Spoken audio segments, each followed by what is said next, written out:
it makes me so angry and gets me so upset to think about. He felt so strongly about his country and fighting for his country. And then when he got sick, you know, the very people that he said, "Oh no, they'll take good care of me," kicked him aside, because he had that disease. My name is Cheryl Morris. My father's name was Edwin Morris. I called him Ed or Eddie. I called him Dad. He went bald at a very early age, and in his 30s he started wearing a toupee. and I say that because the toupee was a real part of his persona. So he used to wear a hat in the house if anyone came in. So it really bothered him that he was bald. So he wore the hat, but then once he got the toupee, he just was a different person with hair. And he had a place at the Lake of the Ozarks, and he liked to ski. And he saw a picture of himself once with the hat on, and he decided it was time to buy a toupee for the lake.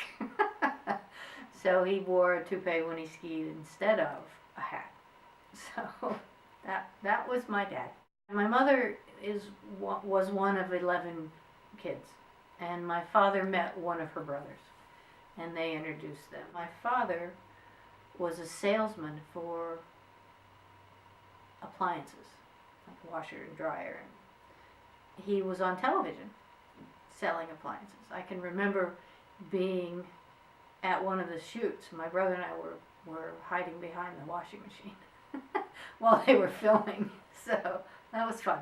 When I was very little, my grandfather, my father's father, whose name is Marion Vester, and they called him M.V. My father's name was Edwin Vester. They called him E.V., but not much. So M.V. had a stroke, and he had owned a furniture and appliance store in Lexington, Missouri. And it was decided that my father would come to Lexington and run the store and see how my grandfather, sometimes you recover from those things, and see if he recovered. And he did not fully. He was alive and mobile, but not, he couldn't speak much. He had just a very few words that he could say. His favorite word was skidavis, and we never knew what that meant. Nobody to this day knows what it meant. My mother and father fought a lot. I remember a lot of fighting during the 10 years before they divorced. So I remember that. So when I was told that they were getting a divorce, I was okay with it, because it really wasn't, fun times when they fought, because they fought a lot. We weren't given a reason for the divorce. But it was pretty clear to me later that they divorced because my father was gay. My mother told me one time that to stay away from those women on big motorcycles in leather. So, and there was no other real conversation about it. There was something about, I can remember in high school someone whispering about someone being, gay or queer.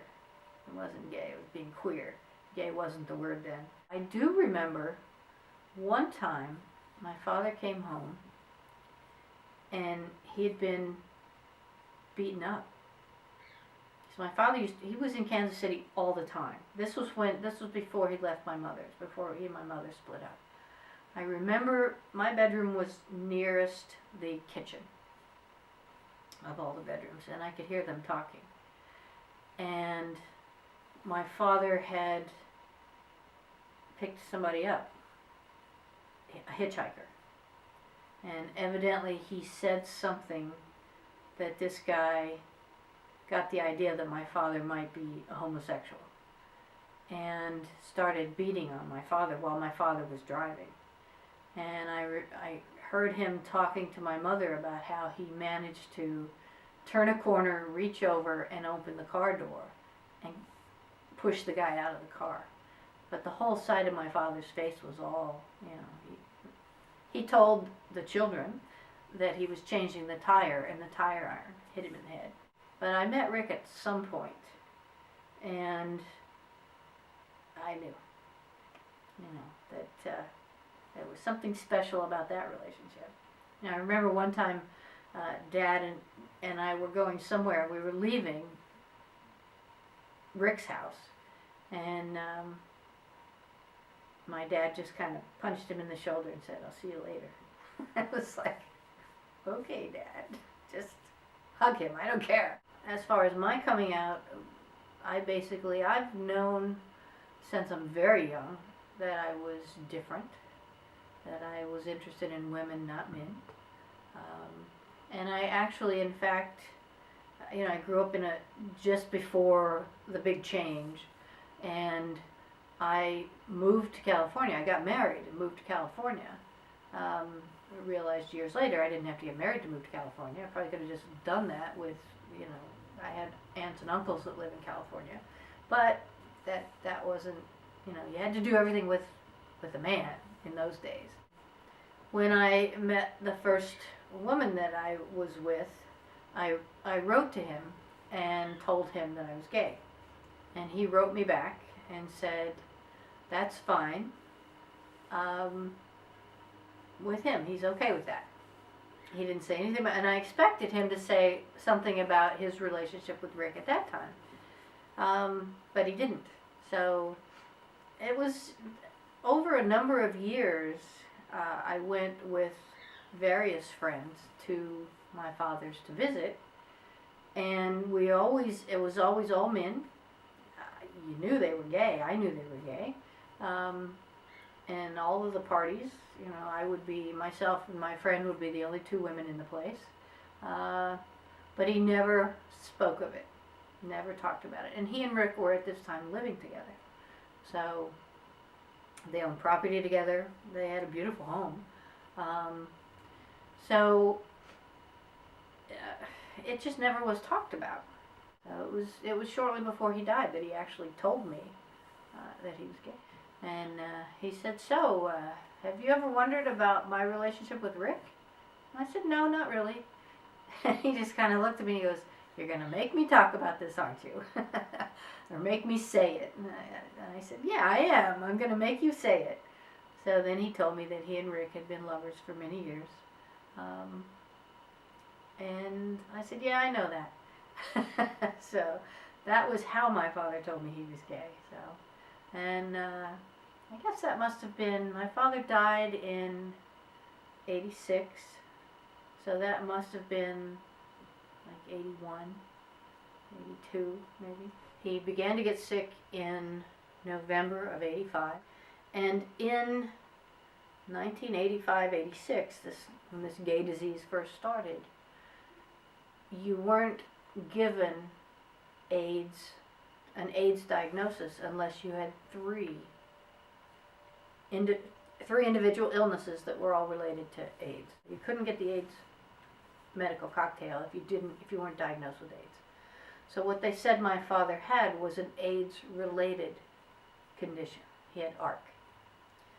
And he was not eligible for the AIDS cocktail. In June, he got very, very ill, and my brother and I both went out there, and my father had a good friend who's a medical doctor, and took him to Baptist Memorial Hospital. This is all in Kansas City. That time, he said, "You're not going to VA again." But what had happened was, they called for my father's records from the VA, and once again, we never heard of Ed Morris. There's no one here. No one's ever been here by that name. So when we grew up,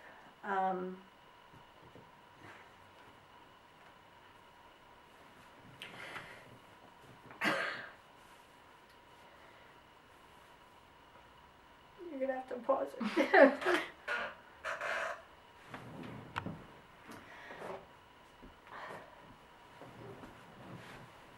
My father had a very close friend who was a lawyer, who became the congressman of Missouri.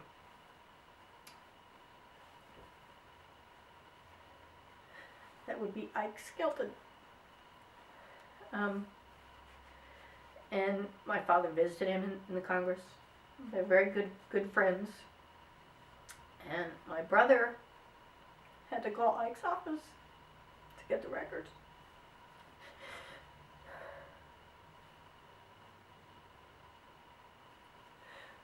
Didn't occur to me, but Jerry was in the military.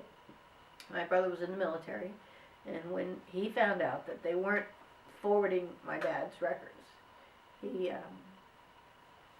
immediately called Ike's office, and the records were there within the hour. And we had all been there for like days, and he was in the hospital and he wasn't doing well. We finally he insisted we all go home and just get some rest. And Rick stayed for a bit longer, and then once Rick left, he passed within half an hour or so. So he just waited for everybody to be gone. Rick actually lost his job after my father died. He worked for Armco Steel in Kansas City. He was a chemist, and he made very good money. And when they found out that my father had died and that Rick lived with him, and that my father died of AIDS, they bullied him into quitting. He didn't really get fired. They just really treated him so badly that he ultimately quit. That's what was going on in 1986.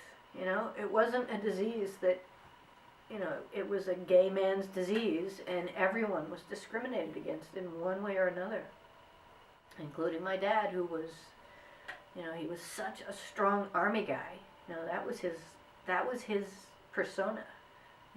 The army. He fought in wars that were so important to him.